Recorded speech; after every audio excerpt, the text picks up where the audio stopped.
सांवले सपनों की याद। इस पाठ के लेखक का नाम ज़ाबिर हुसैन है।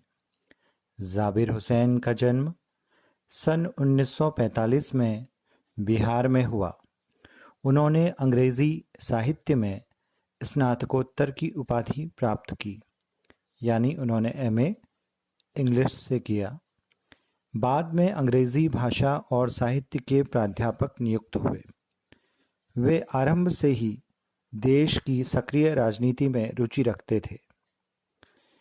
ज़ाबिर हुसैन की हिंदी रचनाएं निम्नलिखित हैं: डोला बीनी का मज़ार, जो आगे हैं, अतीत का चेहरा, एक नदी रेत भरी। ज़ाबिर हुसैन की भाषा शैली कलात्मक है। उनके भाव उनकी अनुभूति से उपजते हैं। उनके द्वारा रचित सांवले सपनों की याद न तो ठीक से संस्मरण ही कहा जा सकता है, न रेखाचित्र ही, बल्कि यह व्यक्ति चित्र कहलाएगा।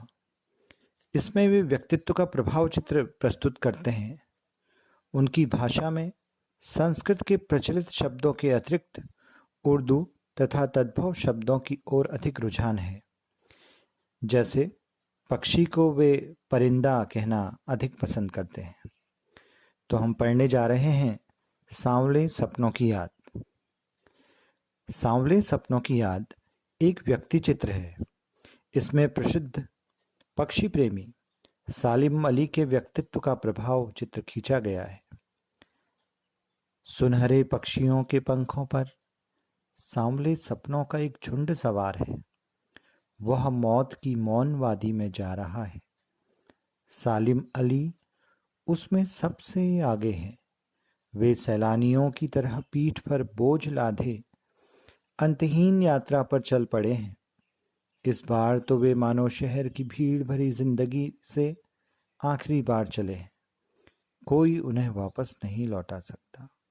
मानो वे कोई पक्षी हों जो मौत की गोद में जा बसे हों। पक्षी प्रेमी थे सालिम अली बहुत। सालिम अली इस बात से क्षुब्ध थे कि लोग पक्षियों को आदमी की नज़र से देखते हैं। लोग जंगलों, पहाड़ों, झरनों को भी आदमी की नज़र से देखते हैं, परंतु कोई आदमी पक्षियों की आवाज़ का मधुर संगीत सुनकर अपने मन में रोमांच अनुभव नहीं कर सकता। पता नहीं कब कृष्ण ने वृंदावन में रासलीला, गोप लीला, माखन लीला, बांसुरी वादन और वन विहार किया था, परंतु आज भी जब हम वृंदावन में यमुना का सांवला आंचल देखते हैं तो लगता है कि अभी कोई अचानक आकर बंसी बजाने लगेगा। संगीत का जादू पूरी वाटिका पर छा जाएगा। वृंदावन कभी कृष्ण की बांसुरी के जादू से खाली नहीं हुआ। सालिम अली कमजोर काया वाले व्यक्ति थे। 100 वर्ष के होने में कुछ दिन शेष थे। लंबी यात्राओं ने उन्हें थका डाला था।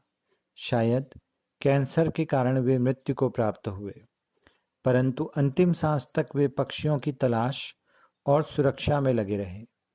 उनकी आंखों पर चढ़ी दूरबीन मौत के बाद ही उतरी थी। सालिम अली की नज़रों में दूर तक फैली धरती और झुके आकाश जैसा जादू था। उन्हें प्रकृति में एक हंसता खेलता रहस्य पसरा दिखाई देता था। उन्होंने अपनी दुनिया परिश्रम से बनाई थी। इसमें उनकी पत्नी तहमीना का भी योगदान था। सालिम अली एक बार प्रधानमंत्री चौधरी चरण सिंह से मिले थे। वे केरल की साइलेंट वैली को रेगिस्तानी हवा के झोंकों से बचाना चाहते थे। चौधरी चरण सिंह गांव की मिट्टी में जन्मे थे, इसलिए वे सालिम अली को पर्यावरण सुरक्षा संबंधी बातें सुनकर, जब उन्होंने उनकी बातें सुनी पर्यावरण के बारे में, तो भावुक हो उठे थे। आज ये दोनों